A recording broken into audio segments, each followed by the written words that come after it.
Good evening, everyone. It is Sunday night, which means it can only be the final word on the evenings and the weekend's action. Therapy hour is finally gone. I said we'd keep calling it therapy hour until we won a game. And after 252 days, almost 9 months, 23 games, we've got more points than a samosa. Finally, we won that game. We got 6 points now, as many points as a hexagon.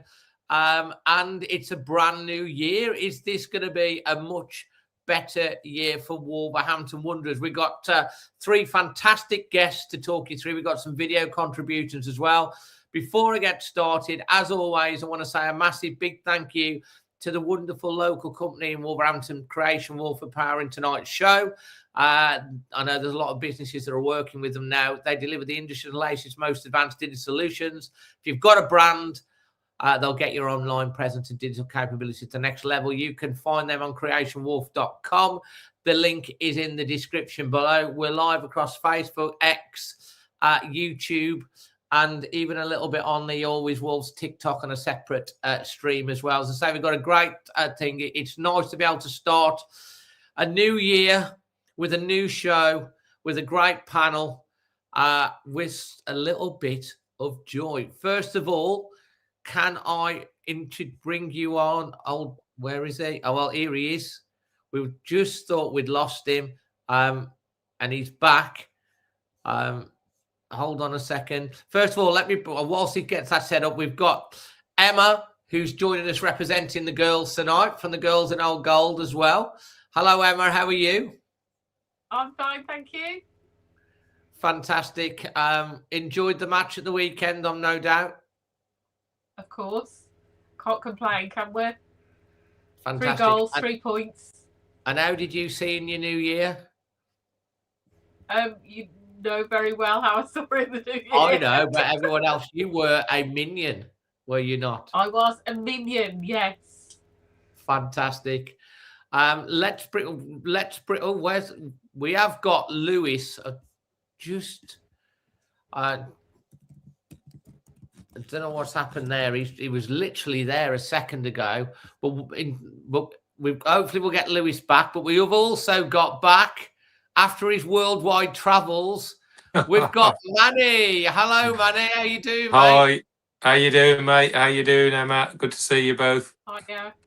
Fantastic. Now, Manny, I don't know 100% how I should introduce you at the moment, because I always introduce you as Manny.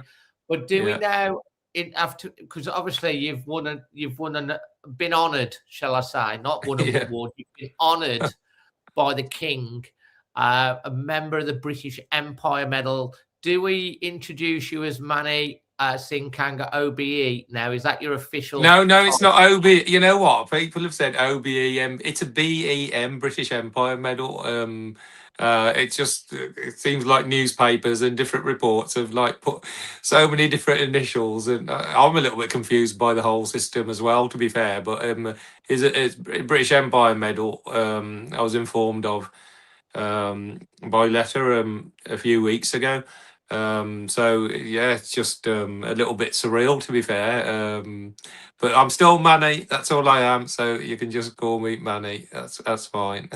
And there's loads of people that are sending in their well wishes, and I think loads and loads of people here saying well done and stuff like that. So listen, congratulations, mate. Fantastic. I know, as in with the Pride of Britain award that you've got, you actually, it doesn't sit on a shelf, because you do a lot of stuff in schools and stuff, railways and stuff, and you've been honoured for service to railway and charity, I think it is, isn't it? Yeah, it is. So it's railway safety. I mean, I work for Network Rail, and there's a few people at work, I think, who are behind this, and they've seen me sort of marrying community work and going in to see children. So I've always gone in with the approach of not just telling young people of what they shouldn't be doing. We should be encouraging them to do good things and to be volunteers and to be our fundraisers of the future. So I've done a lot of this type of almost like motivational stuff with children, trying to encourage them to occupy themselves and not get bored, and use all the great qualities that they have within them. It's sort of I call it free energy. You might as well use it. You'll get good at using it, and then you can do great things later on in your life. Yeah, it's a real honour to try to get this for sort of going into schools, and also the charity work, which obviously Wolves are massively, the fans of the club are massively a part of, and the well wishes and the thank you, the well done, the congratulations messages are just being inundated, just been amazing. The response, and I thank all of you, or everyone from the bottom of my heart. It's really humbling to sort of get this, but it is a team effort, isn't it? It's the lots and lots of people coming together to do good, and it just shows what you can achieve. Just like you, just using that energy to do something good, and help people that are a little bit worse off than us, because there always is. Absolutely. And just to let you know, because you have been away, because as part of your Pride of Britain, Yeah, one I of the know. things was you were trying to find a time when when the family could go away. Yeah. You've been on a bit of a world tour, haven't you, on the cruise, I think? Yeah, I went to the Caribbean, and which was unbelievable. I think we visited eight different islands in 14 days, so it was like really busy, really manic. Something I never expected to do, and it was really great to do with my family as well. So yeah, so I did sort of. I missed a few games, but obviously we didn't win any of them, so I don't think I missed that much. So I actually came back. This was our first home game on Saturday for about 6 weeks. I know. Yeah, And I say you do travel back to see family and stuff as yeah, well, that's over right. in Yeah, India as well. So listen, mate, yeah. it's great to have you back. Thank A you. brand new year. We've started with a win. We're going to be talking a lot more about that. And we will talk a little bit more about Manny's next crazy fundraising thing. I say to him every year, you can't do anything more crazy than that. And he goes, yeah, maybe I won't do it. And then few weeks later, the cogs start going and the next crazy thing. So we'll talk a little bit about that. We will be doing a Q&A at the end. I'm also great to welcome young Lewis to the show again tonight. Hello, mate. I'm loving the background you got there, mate. Oh, you need to switch over from your webcam to your thing for your sound. And hopefully we'll get your sound. No, can't hear you. Oh, we lost visual and now we've lost sound with Lewis. Can you do sign language? Yeah, sign language, Lewis. Yeah, just need you to switch over your sound if you can. Oh, Paul, yeah. Yeah, because just to let you know, guys, it's not the internet, I don't think. Before the show, we had Lewis on and he couldn't speak, couldn't hear him. Then he got the sound working, and just as we went live, we lost his visual, and now we've got his visual back, and we've lost the sound again. So Lewis, try and see if you can sort those technical problems out. We're going to start talking about the different things. And then hopefully we'll get the audio back in a minute. We'll just go around. We'll do Emma first. We'll get to Lewis in a bit. Emma, how are you feeling? Brand new year. What's this strange feeling that we had at the weekend? Don't know. Forgotten what to do. Forgotten how to cheer. Forgotten how to celebrate. It was a bit surreal, wasn't it? Yeah, but you say that, but I think it has been coming for a little while. If you saw the performances at Manchester United, at Anfield, we've been starting to look a bit more cohesive, a bit more solid, and you've seen the improvements in the structure of the team, and we've seen a lot less mistakes. So yeah, I think the win's been coming. A lot of people were not expecting us to win, but weren't particularly surprised. They went into the game optimistic. And let's be fair, the lads delivered. They absolutely did deliver. I mean, it was great. I was in a little bit of a different seat to my normal seat, so it was an interesting perspective. And Manny, you did get on camera apparently after Wang's penalty. There's a few. I think we was all trying to look away when he took that penalty because his record is atrocious, isn't it? And I think he just went for the safe option and just went down the middle, which was the right thing to do.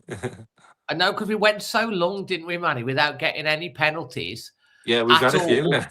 And then in the last two games, we've had a penalty. Obviously, Jurgen missed the last one. He didn't have a lot of conviction. I think with Wang, like you say, he kind of just made sure he just hit it hard and low down the middle and relied on the keeper diving out the way. And that's exactly what happened in it. Yeah, I think, he needed that. And it was a whole day of they needed that, Arias and him and Mane getting his first goal and Wolves winning a game. It was something that we've been longing for. And just to reiterate what Emma just said there about it's coming, I think it's 11 games out of 20 where we've either won, drew, or only lost by one goal.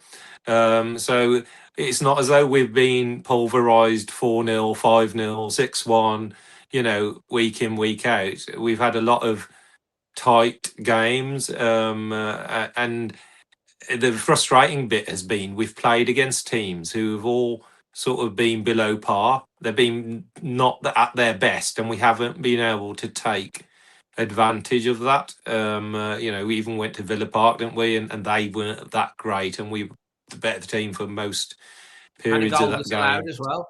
Yeah, so it's been frustrating that we just haven't had that quality to see ourselves over the line because and let's be honest, West Ham was superbly under how are they've got what they've got 18 to 15 points, I don't know, because they just they were so lacking. So lacking.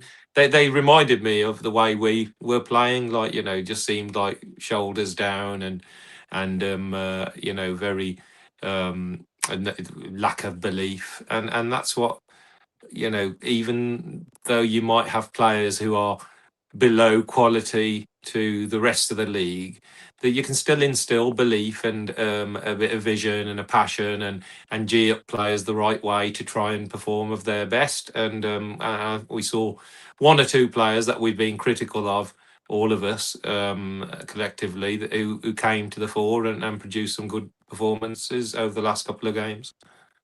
Absolutely. And Lewis, do we have sound? Hope so, Dave. Can you hear me now? We have sound. We have sound. Thank you. We've got visual. Houston, we have visual and sound. Yeah. Lewis, thanks ever so much for joining us, mate. I was just saying earlier, you've got a great backdrop. I love your backdrop that you've got there today. How's you and the family? Your girlfriend? How did you see in the new year? Yeah, everyone is good, thank you, Dave. And it was just really relaxed at home, to be honest. I saw some friends and I was with my family. So, yeah, really relaxed. Fantastic. And you were at the game, I think, yesterday? Yeah. There's a question here from Gavin Duffel. He wants to know, how did the atmosphere feel in the ground yesterday? Yeah, it felt really positive for the first time in a long time. Yeah. I think it's still not the same as it was before the pandemic in 2019, but it was a good first step in the right direction to getting back to that. I think the fans were really good yesterday, and because the players played really well, they gave them something to cheer for. There was a lot more fight, I saw, and I think for a long time I've been wondering after each game, just did we work harder than the team we played today? And for a long time, the answer was always no, we didn't work harder than them. And yesterday, I thought we worked much harder than West Ham. I thought we played so much better. And we played very well. And a lot of people have been talking about, in the press and on TV and things, about how badly West Ham played. And yeah, it's true, but we played very well. And it's important to remember that too. Well, I think that's fair enough because we've struggled in the home games. I think that's fair comment. obviously the Manny mentioned we've mentioned we haven't really been turned over by any of the Man United game was probably the one where we kind of just fell apart in the second half at home. But the games against Aston Villa away, we were in the game. We lost. Obviously, they scored a worldie. We had Arias for some reason carried on running and blocked the keeper. I don't think the keeper would have saved it if he hadn't anyway. But against Arsenal, we score 3 goals. They have a freak goal that they score. We get a great goal. Again, Mane involved with that, and Tolu, he just seems to really cause problems for defenders, headers it in. And then Liverpool as well, like the year before, went 2-0 down and then it scored and we just couldn't get the equaliser. These are all teams that are, all vying to get in the Champions League. And then, of course, against Man United, we played really well against them and we just couldn't find that winner. But like you say, in the match of the day afterwards, all they talked about is Man United, how they weren't good and how many players they had missing. They didn't seem to mention the fact that we've got loads of players missing with suspensions, with injuries down at AFCON. But I'll tell you what, Emma, the atmosphere at the Man United game, and I think you were there as well, Manny, the atmosphere at the Man United game, the away fans were absolutely amazing. The energy from the away end and the end of the game, how there was that connection between the players and the fans at the end of the game. Now, the fans have been truly have let the players know when they're not happy, but they showed at the end of that game a lot of love, didn't they? Did, yes. I don't know what I can really add to what you've just said. Yeah, I think there has been a growing distance between fans and players, particularly at Molineux. But at Manchester United, that wasn't the case, and hopefully that message has got through to the players, and perhaps that's why we had a better performance at Molineux, is because they did feel that bit of love from the away game and carried that into the next one. Yeah, Manny, do you think that's fair comment? It's like that connection that they had, and then the fans were really keen to sort of carry that through into Molineux, because there has been a bit of fear at playing at Molineux, and you could feel the energy in the stadium. We've had a lot of false dawns, haven't we, after away games, and then we've had the home games, and it's just not happened.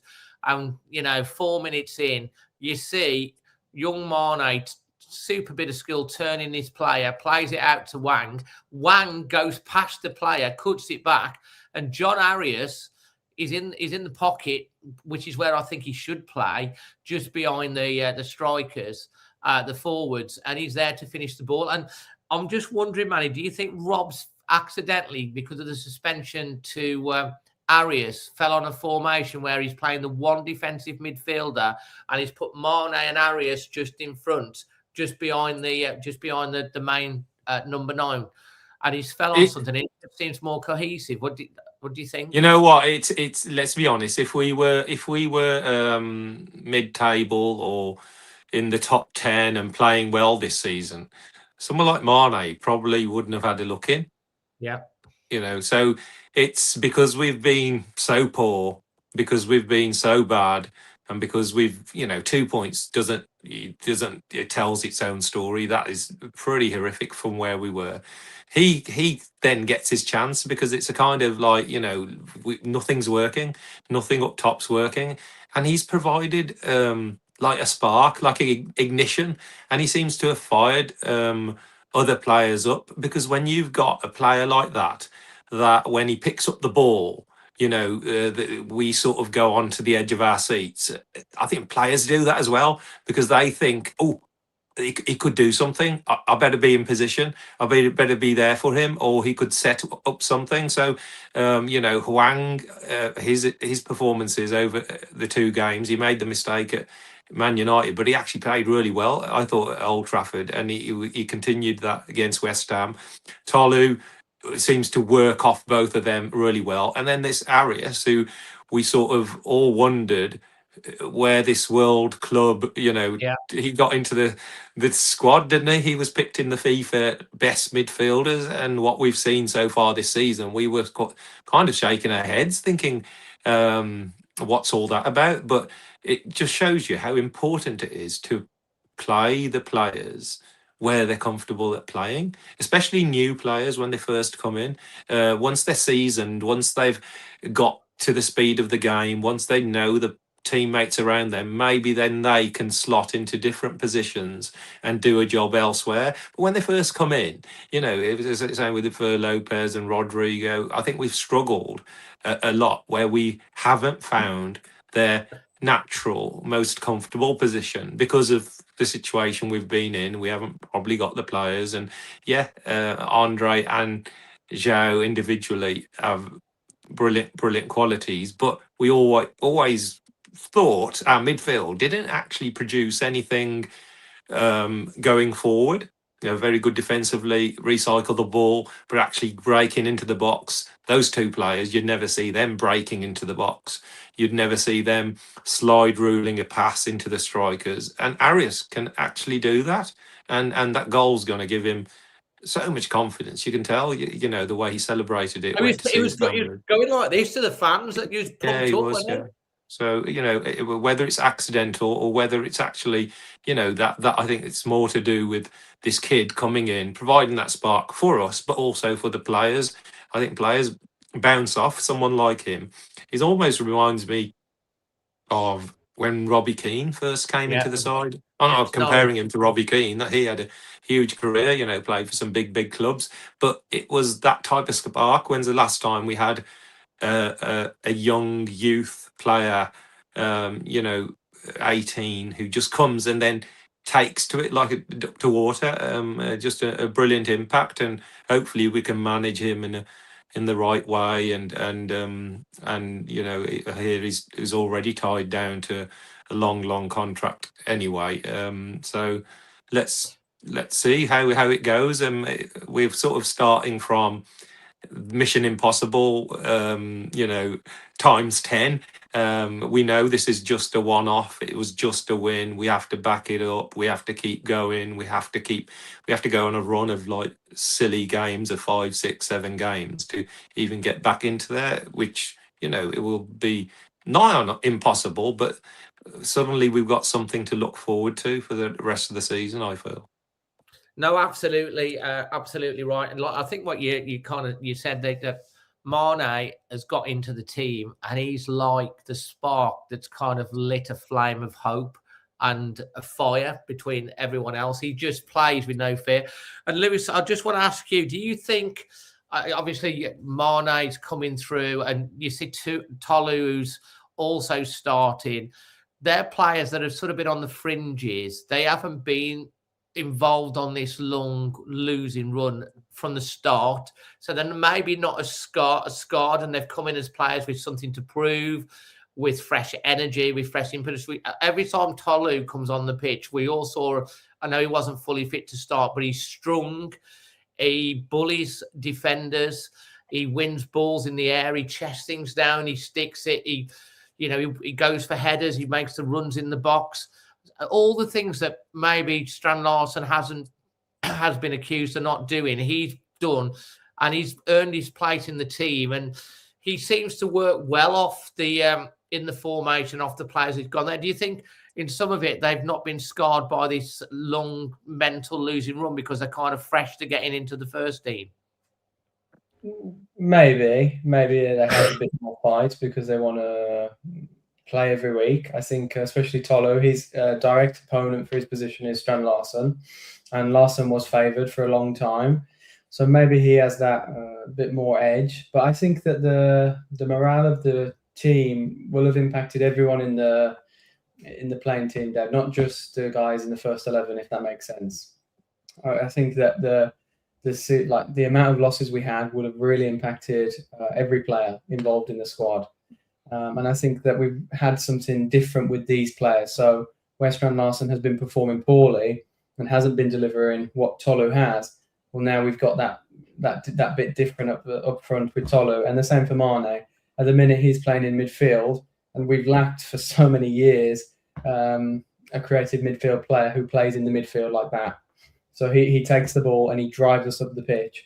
We haven't had that for a long time. So I think that's just about giving us something different and having a different solution to the same problem. I think that, you know, if we'd had, if Mane had been playing every week from the start of the season, we would still probably be seeing what we are now. You know, I don't think that it has much to do with him kind of not being as disappointed by the defeats. No, that kind of makes sense. And Emma, your take on what you took from the game yesterday and over the last couple of games, obviously pretty much like me at every game as well. Young Mane, what's your take on him and Patolo? Maybe Wang, who's, like I say, I think Wang's coming for a lot of criticism. But the last 2 or 3 games, he's really started to show what he's more about. He seems to be more positive, a lot of energy, taking on players. We even saw Jackson Chichua, didn't we, going past the past players, and he's the fastest player in the league. And then seem to be moving the ball a little bit quicker and pinging it about. There seems to be this belief and confidence that's starting to come, very much like what Manny says, green shoots. But it's been coming for a while, hasn't it, this performance and this win? Yeah. I think, I mean, don't hate on me, but I think Wang and Arias have both improved over the last few games. I've always thought Arias wasn't playing properly. I think he's better just behind the striker and a bit more central role than we've been pushing him out to the wings a lot. And I think both him and Wang are much better, more central rather than pushed out. They're not the type of players that are going to provide the crosses and whatever. They do need that role, and I think that's partly why we've seen the improvement from them. Jackson, I really don't know why he doesn't use his pace more, because when he does, I think it can be lethal. But I don't know if that was something that is now a habit that was embedded by Pereira and his team. You want about putting back? Yeah, when he first came in pre-season, Jackson was going down the wing for it, and he was running at defenders, and that just all stopped. He goes so far and then he cuts back. And yeah, there's a time and place for that, but sometimes we just got to go for it. I mean, that's what Mane does so well, isn't it? He runs at defenders. He's fearless, and he's creating that running with the ball. I mean, he's great with the ball at his feet, and a lot of the others aren't so great at that sort of movement. Yeah, I think you saw that in the first goal, because Mane was involved in all 3 goals. The first one, how he took that ball, turned the player, laid it off. The second goal, obviously, he's in the area. He gets there first, gets the penalty. And, well, the third goal was just a youngster, like, to me, he's playing down the park. He just literally took the ball, bang. And, I mean, it was just one of them. It was a wow moment, because it was just out of nothing. And it's just before you know it, it's in the back of the net. West Ham didn't even know what had happened. And then even after that, he had that one thing where he got the ball, 2 players on him, and he turned them inside and still got a shot away. He's looking to shoot. And if you shoot, you get deflections, and you get, or the keeper pulls it out and it rolls into someone else. Players from the other teams seem to be scared of him, and he's just playing with a freedom, and it's just great to see. And that in turn, if you've got a player that can run with the ball, that can make something happen, it sucks the other team's players to you, and it creates overlaps and gaps. And we haven't had that spark at the top of the pitch, and it's just great. It's just great to see. We have got some video reactions that have come in. We've got 3 video reactions to play, so we're going to play these now. First of all, it's Jeff, but a different Jeff, one that you'll know very well and love, though. Hey, Dave, Wolfman Jeff here in Chattanooga. Been on the road for a bit. I just got back home. Was able to watch the last 2 matches. Got to see the draw against United, which was good. And then today's game was amazing. Sorry, I'm a bit sick, so I'm going to be real short. Just really pleased throughout. I think everyone put the fight in. Really good to see Kang do so well. Huang has he's been in the kind of the doghouse, which is what we say in America for when you're out of favor. And so it looks like he's working his way back in with the assist as well as the penalty. Good to see John Arias' goal, but I think the man of the match had to have been Manny. He's just really looking fantastic. But just pleased with the whole side, especially defensively. When we just really kept our shape, the best I've seen us in a long time. And I know some people have mentioned that Silva coming on to join the coaching staff may have been the difference. Maybe, but maybe things are gelling. New year, new leaf. We have a long road ahead of us, but I don't want to think about it right now, Dave. I just want to enjoy this. It feels so good. I haven't felt this good in a long time, even though I feel horrible physically, but I feel good inside. So, hey, always Wolves. Fantastic to hear from Wolfman Jeff. I hope he feels better soon. Next up, we've got New York Dave. Here, out at runway 41 in Warwick, Rhode Island. I think they pronounce it Warwick, but I refuse to do that because it's silly. Met up with New England Wolves. This is our home if you're ever in Rhode Island, northeast area. This is a great spot to come visit. They normally have about 20 people watching here. So I've been saying in these videos for quite a while that there's more to come from this team than 2 points. But did I expect to be 3-0 up at halftime? No, I did not. This is what this team's capable of, and this was one of the proverbial must-wins. We absolutely needed to get a win today, just for our own confidence, our own momentum. Do I think it's going to be enough to start a run that keeps us up? Well, you'd like to think so, but that's looking unlikely. But you know what? You can only take one game at a time. And I thought we played superbly today. It was good to see the crowd get behind the team. Manny is superb. What a goal he scored. I saw him lining up to shoot, and I thought, dude, don't hit it from there. And boom, all of a sudden it's in. And just to show you, what do I know? And I thought, the lineup without Andre, just João, and then second half swapping them, that's a much better lineup. I thought Arias had a good game. I'm really happy for him to score his first goal, because I think there's a player in there that needs to come out, and hopefully this gives him a bit of confidence. I know Swung has been slated across many Wolves sites and pages, and I know he probably deserves it, but you know what? He's a decent player when he plays at the top of his game, and a goal, okay, a penalty, but and an assist today. I thought he was dangerous, and Arakadari played really well as well. I thought, when Larson came on, I thought he tried a little bit as well. We'll see what the future has for him in a Wolves shirt, but I thought we were just really good all over the pitch today, and that's the sort of performance we need. So, we stayed up last year in large part because we won 6 in a row under Vitor. And you know what? If we went on a similar run now, we could stand a decent chance of staying up. So, well done Wolves, well done the fans, well done the team. Just a fantastic day to start off 2026.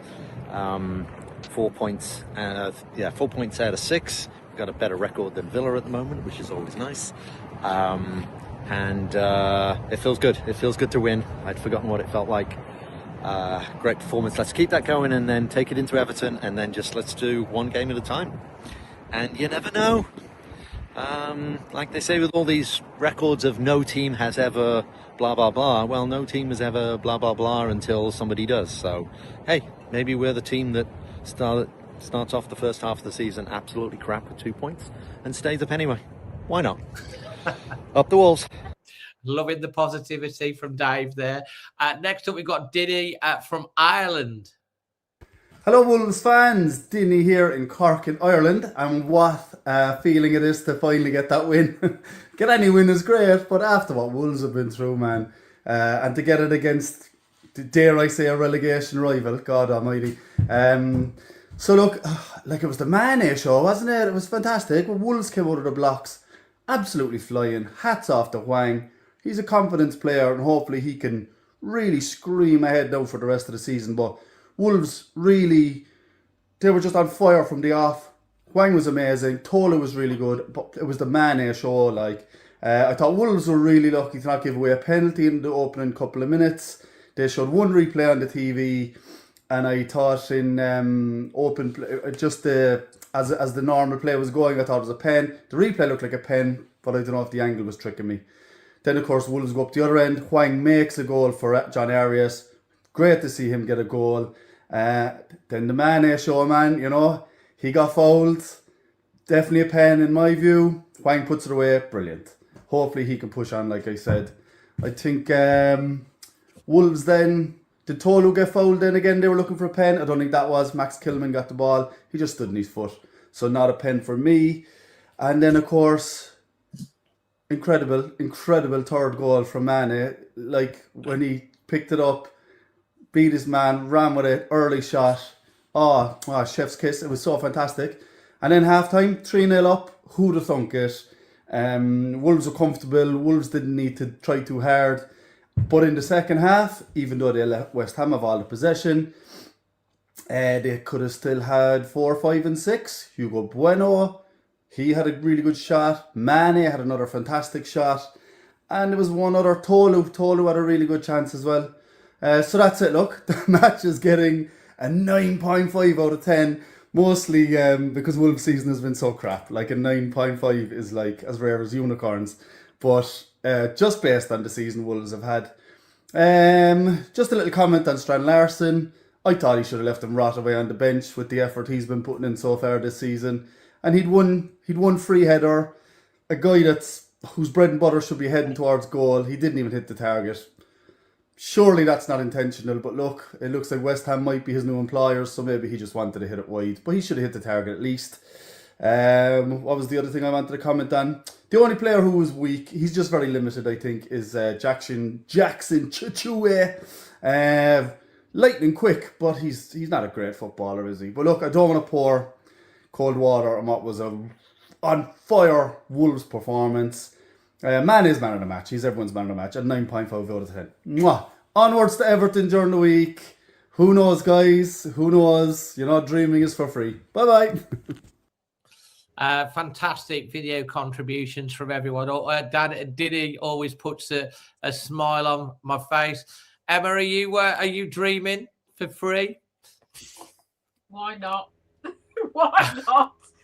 I think survival it's a long shot, isn't it? Well, it's probably even more than a long shot. But, these things happen in football.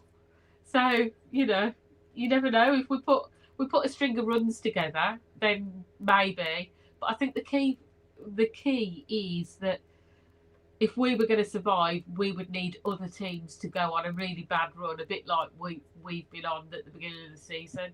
And it's not in our hands, is it? Well, exactly. I mean, look, guys, we are entitled to have some joy and some smiles and to feel good because we've had absolute dire for the last 9 months. It's not just the football on the pitch, all the negativity off it, everything else that's going on. It's been depressing. Every Sunday night, how depressing it's been doing these shows. I know that's why we call it therapy hour. We're entitled to enjoy a great performance and a point. Should have had more against United away and followed it up with a 3-0 win against what is a poor West Ham side. Nuno has stood on the sideline looking like he's wondering why he's here. I don't know why he went to West Ham after Forest. To me, he should have probably had some time out and re-energized his batteries. He went straight down the tunnel as well at the end, and but he's still Nuno's still much loved by the Wolves fans. I mean, they sang his song. They sang about him being a Wolves fan. They sang "Give Us a Wave, Nuno." Obviously, he couldn't wave because the West fans would have absolutely destroyed him if he'd have waved back. But he was, I felt for Nuno, actually. But, I mean, we just felt happy. It's like in the West. Do you know what? On my reaction that I've done after the game as well, which is that night getting on towards 20,000 views now, I've had Leeds fans, Everton fans, Sunderland fans, Chelsea fans, Arsenal fans, United fans. Unbelievable amount of fans from other clubs that have come on and saying, we're so happy for you. And I think that's great for the football community because they're fans as well and they've been through it. Maybe not so much Arsenal or probably having a bad season if they come second and they're having a meltdown. The United fans were getting upset because they were like drew to us and 6. And we're thinking, I wish we only. The United fans thought they'd lost. They were that extreme. They saw it as a loss, a defeat. Yeah. But it's been nice to have so many fans from other clubs that have come on to say, well, so listen, it is but one game that we've won one match. And Rob Edwards said at the end of the game, it's like, yeah, it's great. It's one win. We've absolutely won nothing in the first half of the thing. We've started the second half of the season with one win.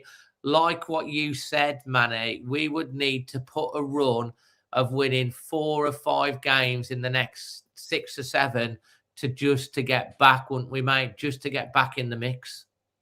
Yeah, if it's strange. Football is football. It's a 90-minute game, and you start 0-0. And you beat Everton, and suddenly, people are going to believe a little bit more, aren't they? They're going to think, oh, we're at 9. If we beat Newcastle, you're at 12, and if Forest haven't won, and they're on 18, and we go away to Forest whenever we play them and beat them, these things do enter your head with football fans. Football fans are dreamers, and regardless of all the issues that we've got at the top of the club and all the issues in the background, which we know we still want addressing, we still want our, vision and our future resolved in a positive way of where we are heading.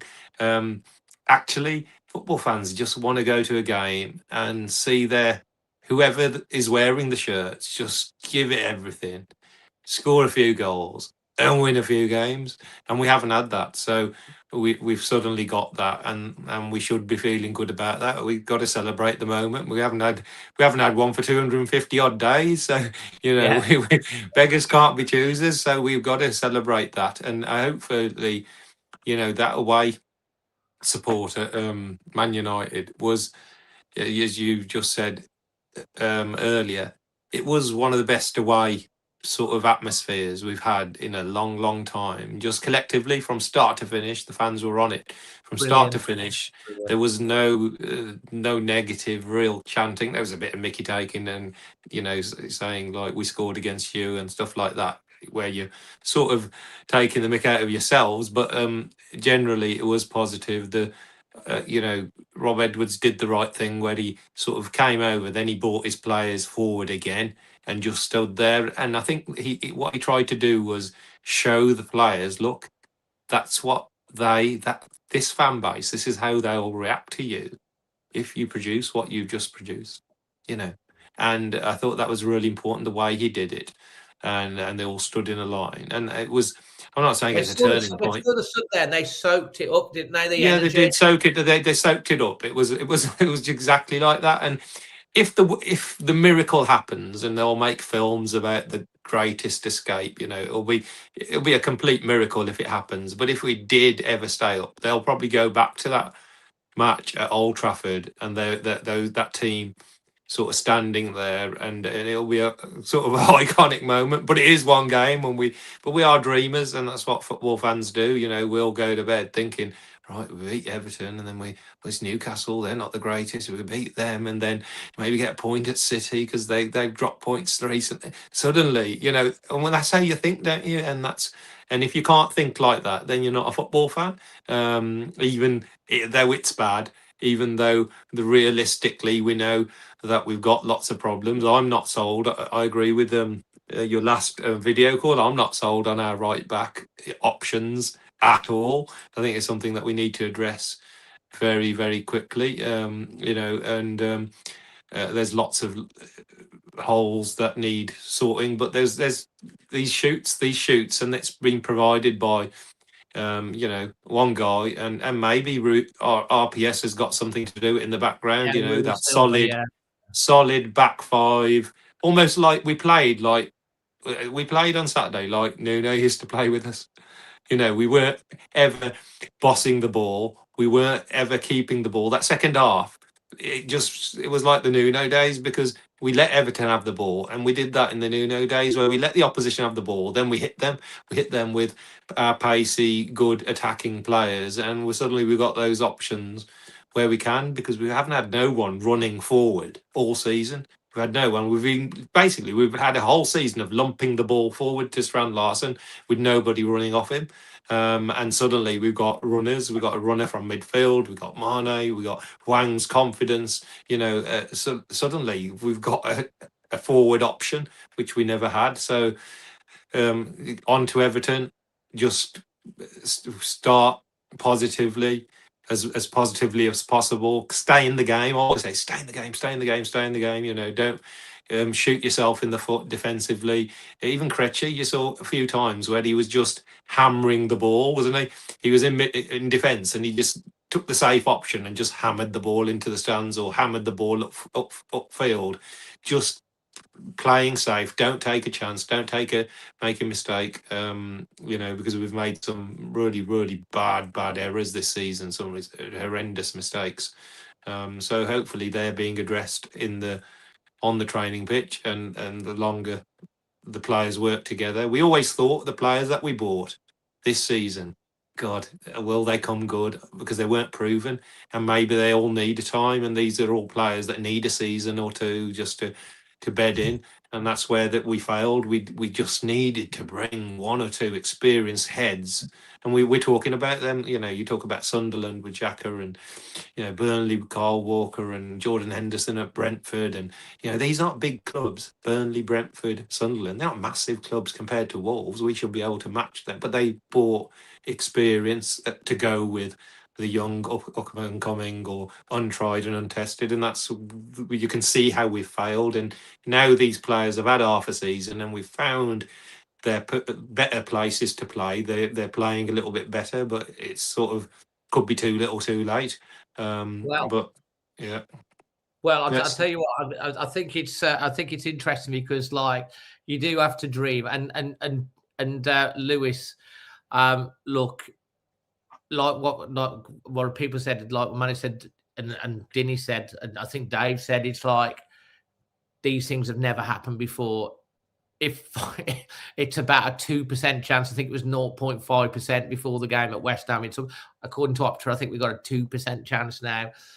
If by any miracle that we stayed up, it would probably be the Premier League story of all time, because everyone's wrote them off, and sometimes you can use that. And you know, Everton away is next up. If you win that game, if they can take that on and win the next game, and you can put a run together, it's still like unthinkable that we could do it. But it's not. It's until you're technically down, you're not down. So you've got to, like what you're saying, you've got to believe. And they've. And I've seen so many teams. Liverpool, for example, started the season with 5 wins. They lost a game and then they fell off a thing. And we won 6 in a row and then didn't win to 23 games. So runs have to be broken and then you can start a new run. Where are you at with regards to that? And also, because we're now into January, Lewis, what do you think Wolves need to do? Because I think it's a tricky one this year because of where we are and who we can attract, and we're right at the limit with homegrown players as well. What's your thoughts about January too? Yeah, so I think every game, Dave, is a new opportunity to get more points. That's like the first bit of the question you asked around, like, you know, we had a hugely long run of losing games, but it's stopped now. We have a win. And if we can try and build on something similar in the same way we played against West Ham and Man United, and you know, you also spoke about the games before Man United where we were playing better, you know, and we showed like we had something worthwhile. You know, things can change quite quickly. I think it's 12 points between us and Forest. In the first team outside the relegation zone. It's like, yeah, that's 4 wins. It's a huge task, but it's not impossible. And then, you know, providing they don't win any in that time frame as well. We've got West Ham next as well at the London Stadium. Forest. And for West Ham, it's like a must-win game, because I think that maybe if they don't win that, maybe Nuno will get sacked. So it's like they have a big reason to win that game, West Ham. You know, the same as every team has a huge reason to win, but it's like that's a really big game to watch. So yeah, I think that there's still hope. There's still possibilities that we can stay in the league, because like you said, until you're actually down, then you're not out of it yet. And I think at Christmas last year, we only had, I think it was like 9 points or something like that. Also, we're slightly after Christmas now, and we're still not on 9. But Yeah, we were a bit closer to the other teams, though, weren't we? Yeah, it's true. But what I mean, we still have time. There's still enough games for us to pick up those points. And if we play in the way we have done in the past couple of games, we'll be in such a better position than we were in the first half of the season to get there. And with January, I think it is a difficult one, like you said, because we're in a tough kind of we've got a tough choice to make. Like, what's the best thing to do? Do we prepare well for the Championship and have kind of 2 transfer windows preparing for that? Obviously, the January window now and the summer. Or do we have a go and think, you know what, we're going to really go after this, the Premier League, and really try and stay in the league and really be competitive and sign really top players who probably won't stay with us next year and we'll lose money on if we get relegated and go on to sell. Like, what do we do? And the best choice isn't definitely to go for that second one, to spend loads of money, because you can really hurt yourself as a club by chucking loads of money into players that aren't going to stay here beyond 6 months, and will be really difficult to sell for anywhere near the money we will pay now. So it's like, that's not automatically the best choice. But then at the same time, you don't want to be in May and be maybe 3 points away from relegation and be like, if only we'd invested more in January and had a couple of more, solid, great quality players. Well, then maybe we would have been able to stay up. So it's a tough choice, but that is that's what the people at the club are paid to do, and the people like Matt. That's why he's in the job he's in. He has the responsibility to make that choice, and it's going to be really interesting to see which way he goes. I think before Man United, he will have been definitely leaning towards preparing for the Championship in the best way, having 2 really good windows to sign great players for that league to be competitive the following season. But things look slightly different now than they did last week. So we'll see how it goes over January.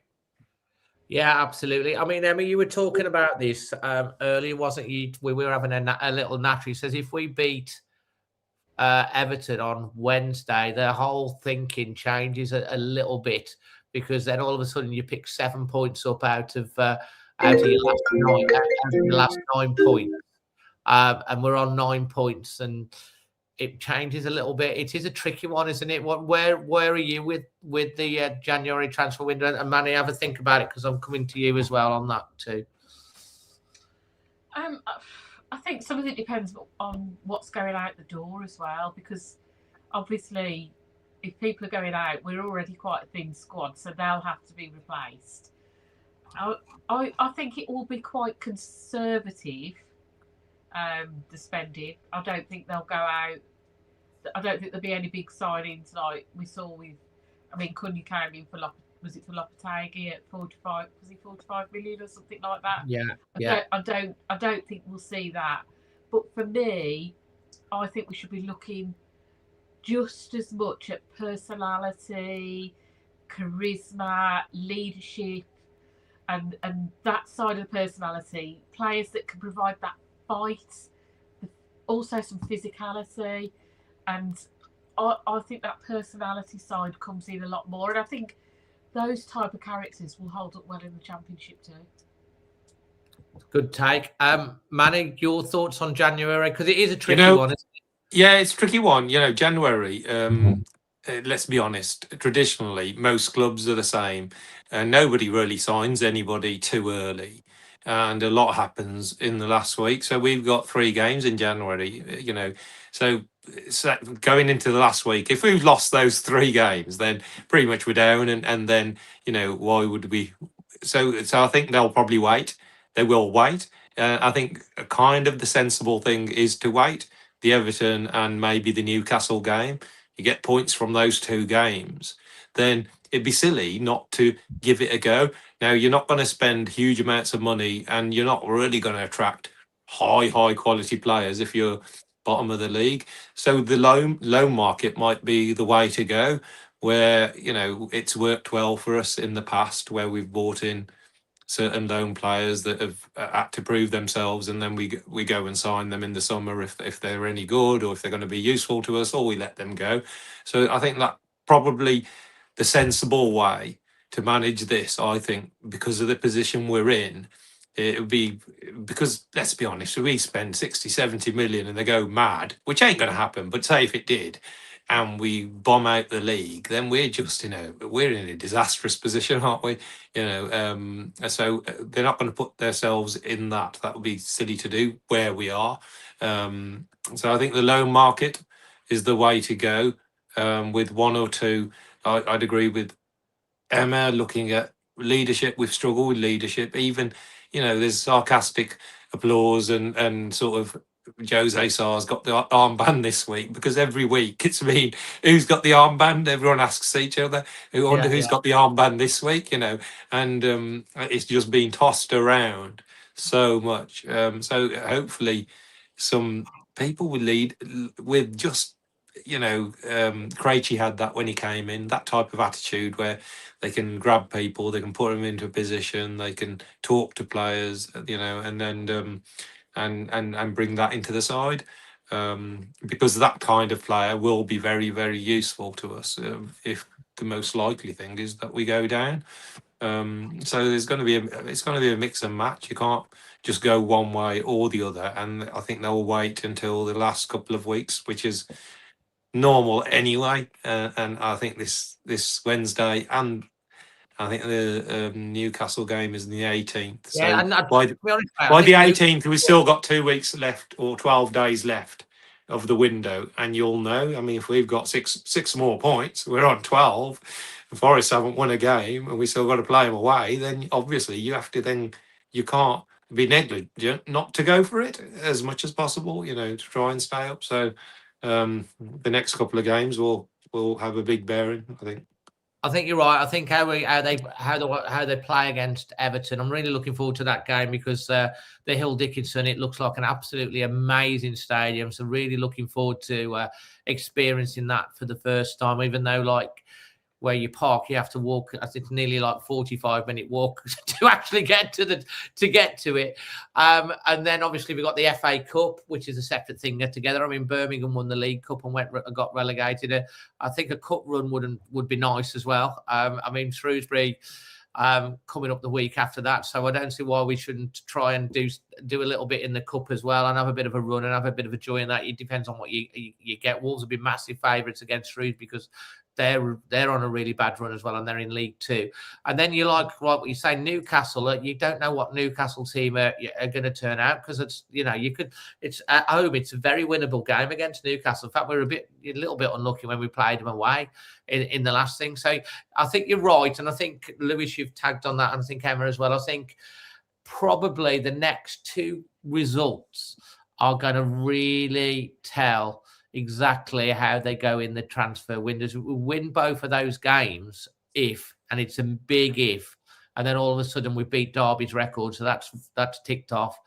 And Forest and West Ham drew and on the thing, and then all of a sudden you're 5, 6, 7 points behind. It changes it massively. So that's really good insight from all of you guys on that. We're on 58 minutes. We've got about 10-15 minutes to go. So if you've got any questions in the chat for everyone, please put them in. We will going to have a quick word with Manny about his fundraising, crazy fundraising that he's got for the rest of the year. But Lewis, looking ahead to Everton before we get onto the Q&As, looking ahead to Everton, what's your thoughts, and have you got a prediction for that?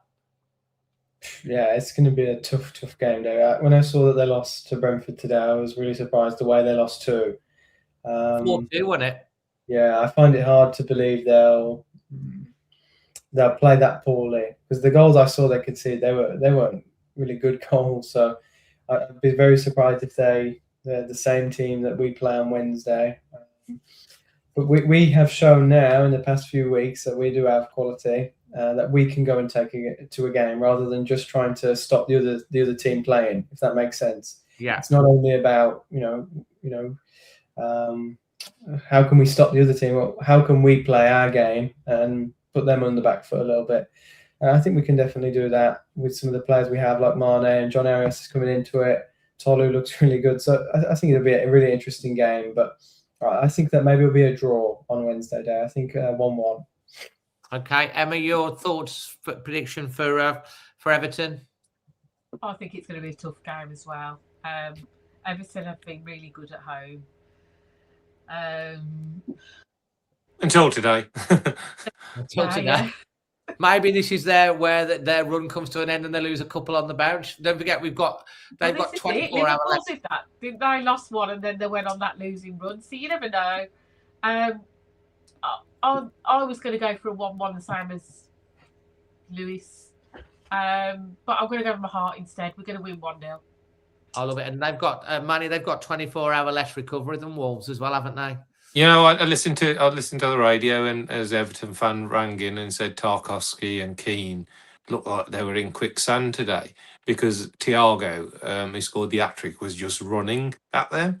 So that just gave me and that's what, we have to look at things like that. So they're good defenders, good, solid, experienced defenders, but defenders absolutely hate players running at them, twisting and turning, especially when, they are too more experienced, but they're probably not, the speed and pace isn't their game. So that's what we've got to, learn from the way Brentford played today as well, a little bit. I'm sure Rob and the team will be very much watching that game. Yeah, as well. you would. I mean, to be fair, Everton ain't going to be as bad. They never are. Clubs are very professional outfits. They're a good team. They've got 20 odd points. They're much better than us this season. So they are a good team. It's going to be a tough game. I never back against, I'm a dreamer, even though we know it's been horrific and we've not been happy with the direction of our club. And that still, for me, is an ongoing thing.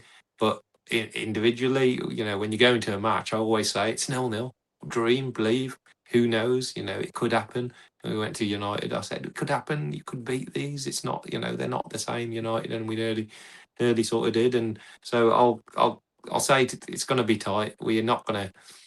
I don't think we're going to win 3 or 4-0 at Everton. But if we do, we'll be bouncing back to our car. It won't take us 45 minutes. Score an own goal for us for a change, Manny. That would be nice. Would be nice, Do you know what made me laugh in the last game as well? There was that deflection, wasn't there? They had a shot West Ham and the deflection went over the bar. They've been flying into the back of our net, so maybe a bit of luck changes for you.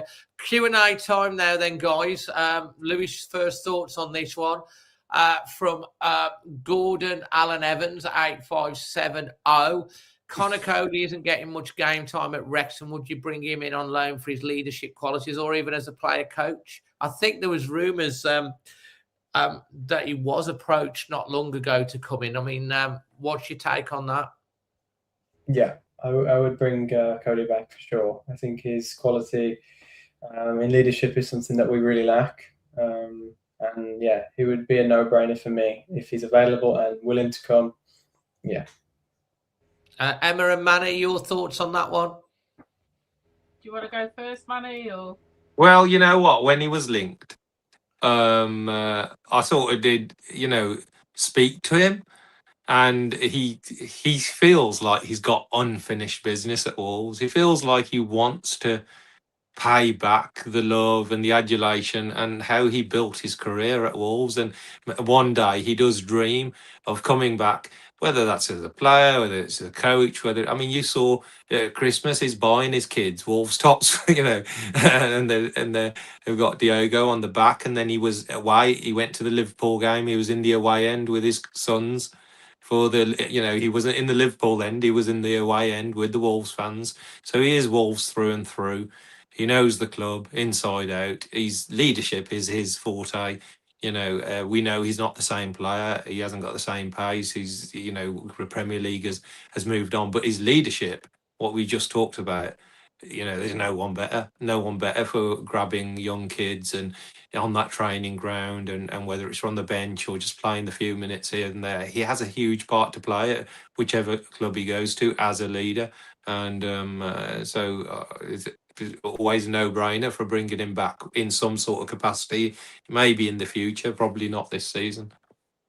Absolutely. Emma, your thoughts on that one, quick, on Coady? I think leadership-wise, definitely. Player-wise, probably not.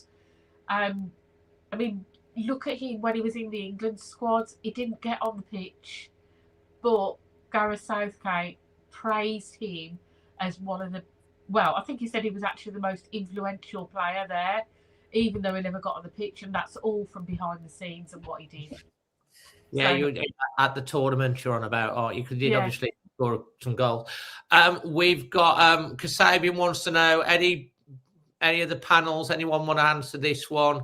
Manny or Lewis, perhaps, as well as Emma. Just quick, if you've got anything that comes in your head, a memory of playing away at Everton. His Andy Gray's debut when we won 3-2 in 1979. Any memories from you guys? You know what? There was years and years and years ago. There's very few away games I used to go to, and we played them in the League Cup. I think it was a League Cup on a midweek, and we were sort of just got into Division 1, and they were like, you know, in the Premier League, well, in the Division 1, Everton were like Liverpool's main rivals, and they always used to be at the top. And we lost 4-1, but Bully scored at Goodison Park, and I think that was just amazing to see him score. I'm pretty sure he did. We lost 4-1 in an away game. Does anybody remember that? So even though we lost, it was a good memory because it was playing in a Premier League or a top flight ground. So apart from that, we've had some really good results there, haven't we? Last minute, Ryan O'Neary. Yeah, we did.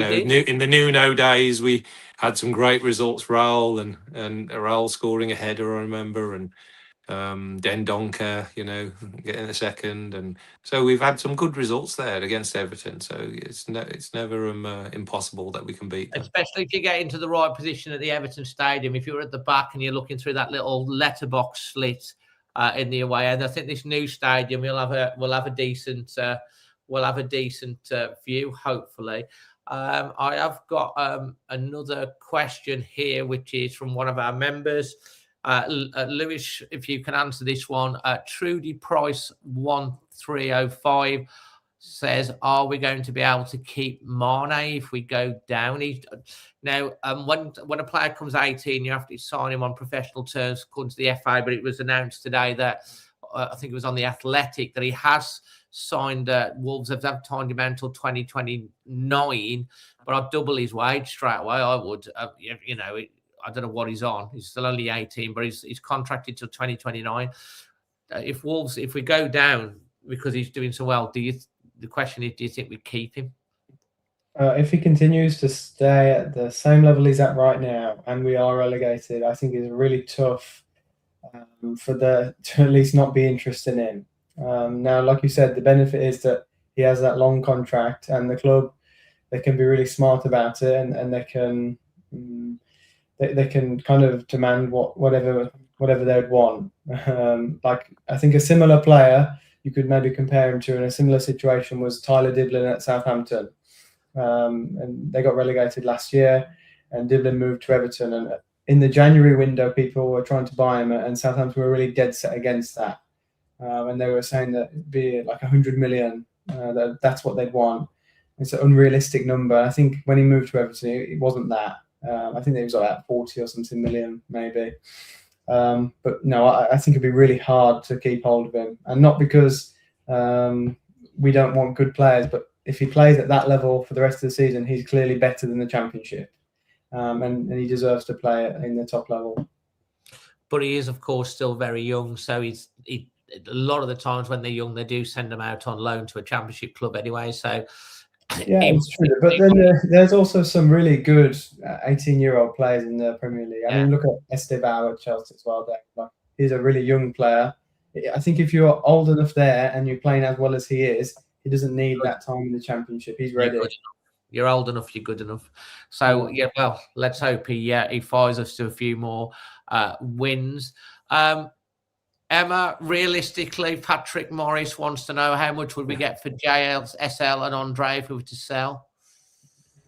I think it's difficult to say, isn't it? Obviously, Newcastle came in at, what was it, 55 million for Stan Larson. But that was inflated because it was right at the end of the transfer window. I think maybe if we could get somewhere between 35 and 40 for him, that would be a decent deal. Andre, I don't know. I don't think he's been. I'd rather sell Andre than Joe Gomez. I don't know what demand there is for Andre. I think it's mostly Europe. So we probably won't get as much for Andre as we probably should. So I don't know. Interesting. Manny, any thoughts on that? You know, if we go down, Dave, let's be honest, Joe, Andre, these players, they are, they've come here to play in the big league. Going down's different, selling a player a project like we did to Jota and Neves to take Wolves from the Championship to a great place is a different project to sell. Going down with those players is not a good feeling. It's hard then to, tell players, oh, we're gonna come back. Just stick with us. So I think all of those players will be at risk, including Mane. And the Championship is just a different league. It really is a different league. You need seasoned, hardened, professional players who can battle Tuesday, Saturday, every day. I mean, it seemed like they played today, didn't they? The Championship, and Yeah, I'm sure they just played 2 days ago. They just seem to be playing all the well, time. You got an extra 6 games in the Championship. Haven't you? Yeah, it's huge, now. and even someone like Mane, if he's a bit like Robbie Keane. I'll go to that, but the situation when Robbie Keane he hit the ground running and he carried it on at Wolves, and pretty soon he was gone because it was just too good for us. He needed to play Premier League football, and he went to Coventry of all, and he was, but we couldn't hold on to him because he needed to play. And when a player performs like that, then age is no barrier. Teams love that type of thing, and they'll probably be queuing up for him if he carries on the form that he showed. So I think if we go down, there will be wholesale changes, and the kind of needs to be. You have to, cut your cloth according to the league you're in, and then buy players who are, seasoned, leadership, a little bit hard, proven, can score goals, all those types of things in that league. Strand Larson, he ain't going to get 60 million, 55, 35. I'd be surprised right now. I mean, the guy's not scored any open play goals. He looks a bit down. There's only going to be 1 or 2 clubs in for him, maybe, if that. I'm surprised sort of West Ham are, but they have signed a couple of strikers just now, so that might be them done in terms of signing strikers. Yeah, I'll be very, very surprised. I just can't see huge amounts of movement happening in January. No, I think that's interesting, and I think like what you said. I think the next 2 games as well, in the league, that is the Everton and Newcastle games, are going to certainly have a big impact on exactly where they go. I think because I think the window closes on the 2nd of February, so it's still a good 4 weeks away, and I think probably after the Newcastle game, we'll probably start to see exactly.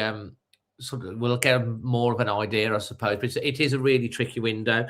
Listen, guys, we're coming up to the last 5 minutes, so I'm gonna be asking everyone for their final words. But Manny, before we get to that, mate, again, as we started the show, congratulations on your on being honoured by the King as well. Absolutely fantastic. We're so proud of you. I'm really, really proud of everything that you do. But it doesn't stop there for you because you're crazy. And every year you come up with a new crazy thing. And apparently, a lot of people, they raise money by running the London Marathon, but you've decided it's a good idea to walk. I don't know whether it's walk without sleep, or walk. Walk without sleep. You're going to walk without sleep from Wolverhampton to the start line and then run the marathon. Is that correct? Yeah, something like that. In theory, it sounds all right, and it's straightforward. I don't know what's more impossible, Wolf staying up or me doing this challenge. Mate, I think you're someone that does never believe in the impossible. You know what? I always say it's only the thoughts that limit you. It's only the thoughts that say something's impossible. There's no such thing as impossible. Impossible is just a man-made word, I think. And as soon as you can remove the layers of thoughts, there's absolutely nothing that you can't achieve. I'm that confident, Dave, that if I could start now and complete it. I feel Yeah. like that. So that's me mentally being right. So obviously I've got to physically prepare, and I've got to run in the morning, so I'm doing a lot of running, a lot of hard work on my body, but the mental side is the most important thing in anything you do in life, the mental side. And if you can remove all the negative blocks, and you can remove all the bits that say I'm going to be in pain, I can't do this, I need to sleep, I've already removed all of them, and that's over a lifetime, I think, of practice. So yeah, it is, to people listening to it, and when I actually think about it, I think, oh yeah, it is balmy, it is bonkers. But it's sort of, I did the 48-hour walk around Molineux, and that was 115 miles I did. Yeah. So this is 130 to the start line. So it's a bit like doing that walk without sleep and then running the London Marathon. So it's like basically six marathons back to back without any sleep. And the last one you got to run. Yeah, the last one, I don't know how much running it will be. Walking, jogging. I don't think you're going to break crawling. your record on that day, Manny. No, I'm not. The funny thing is, I'm doing a marathon training block, which for the last 2 weeks of that training block, you're supposed to taper off and do nothing until the big day, except I'm walking to London. So I'm going to throw it out the window. So I'll be in no condition to break any records, that's for sure. But, the fans already have been massively behind it, and lots of encouragement, loads of donations already coming in, and it's just like unreal, like the support. And then you hear the stories of the people who live with the most terrible condition, and people who've lost loved ones around Christmas. I had someone contact me just a few days ago and just lost their mom just a few weeks ago.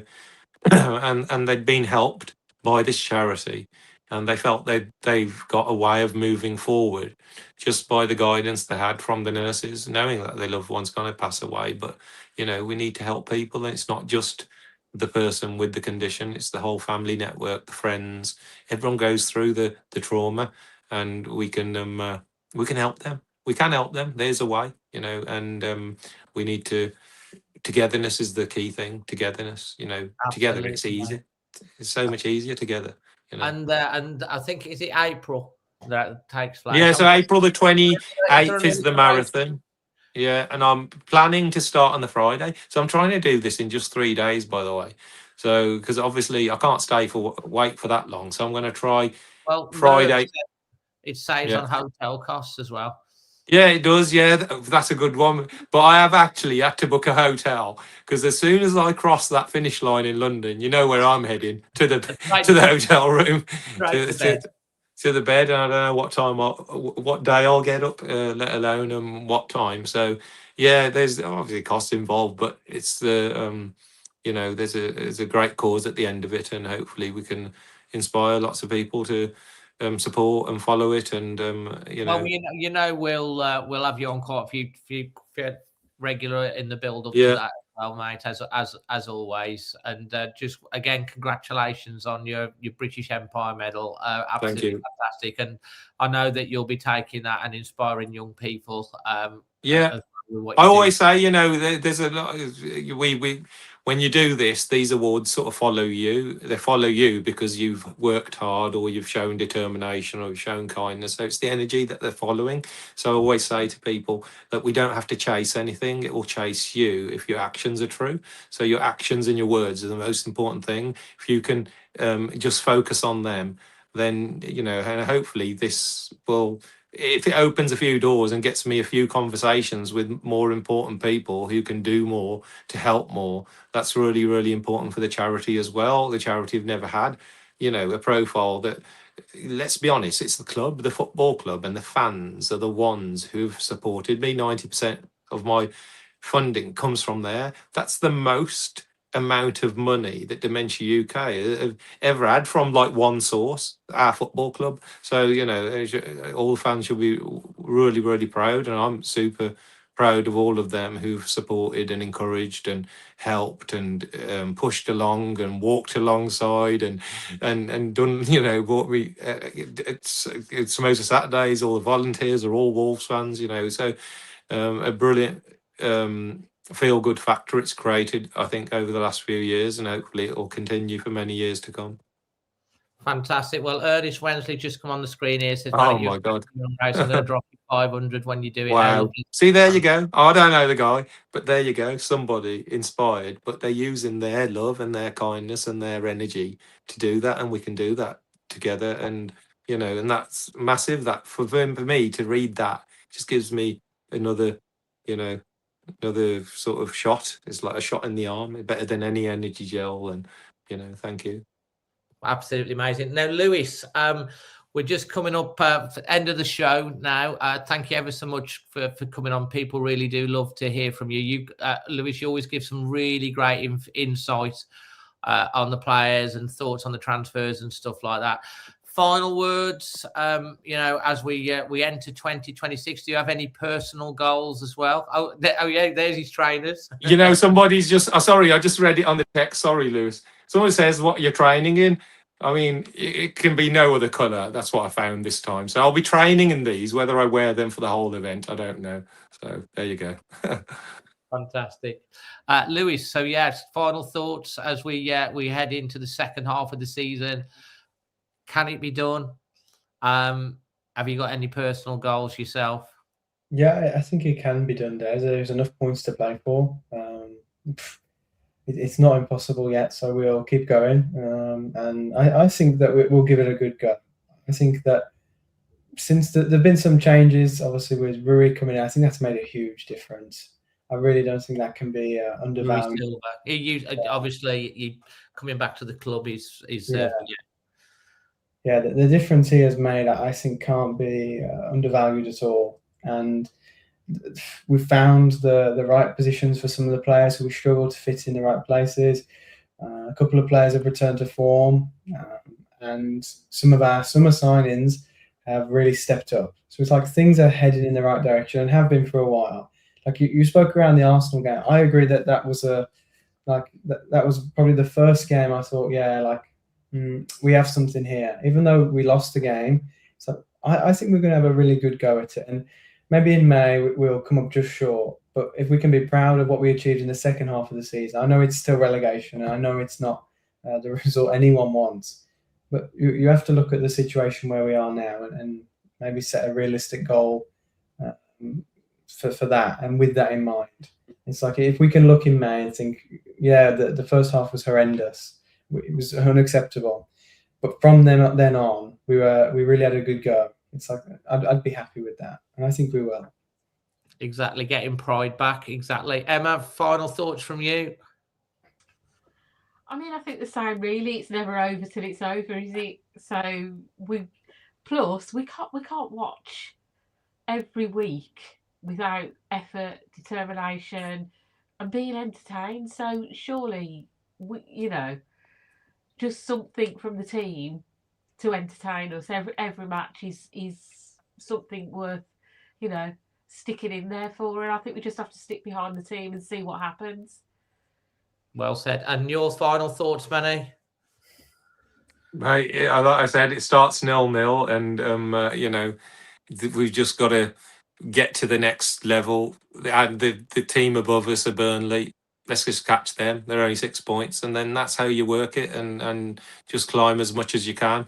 And sometimes, you've started too far behind to climb to the top, but we deserve, this badge that we wear deserves everyone, fighting for every point and every second that we can, regardless of whether we think the players are good enough or not, and all the issues off the field. When the match kicks off, we want to see our team play. We want to see goals. We want to see wins, and that's what we go to football for. Absolutely. And one of the moments of the day was when the fans were singing one in a row, allay, allay. That was fantastic. And listen, we are unbeaten in 2026. We have 100% record in 26. Okay, we've only played one game. But like you say, 2025, see you later. Thank God. We're winning, Dave, in the last 225 minutes of football. We're winning 5-1. If you have the second half against Liverpool and the 1-1 against United and the 3-0 against. So we're winning 5-1 in the last 225 minutes of football. Absolutely fantastic. Yeah. So look, guys, thanks ever so much to Lewis, Emma, and Manny for joining tonight. Really appreciated all you guys and comments in the comment section as well and participating. I'm sure that you'll if you're watching it back on catch up, please leave your thoughts in the comment section below. It'll be out on the podcast as well tomorrow. There's loads more that listen to it on that. Obviously, we'll be back again. There'll be a live show again next Sunday with a bit of a difference. So look out for that. And yeah, look, as I think we've all said, look, it's been a horrible year, 2025. It's been terrible. It's been so depressing. But let's hope 2026 is a lot better because it will be leading into our 150th anniversary season. And let's just hope. You never know. You've got to keep the faith. And as that Wolves motto is, out of darkness cometh light. And finally, we've seen some light. From all of us to all of you, God bless you wherever you are, and always Wolves. Thank you, everyone.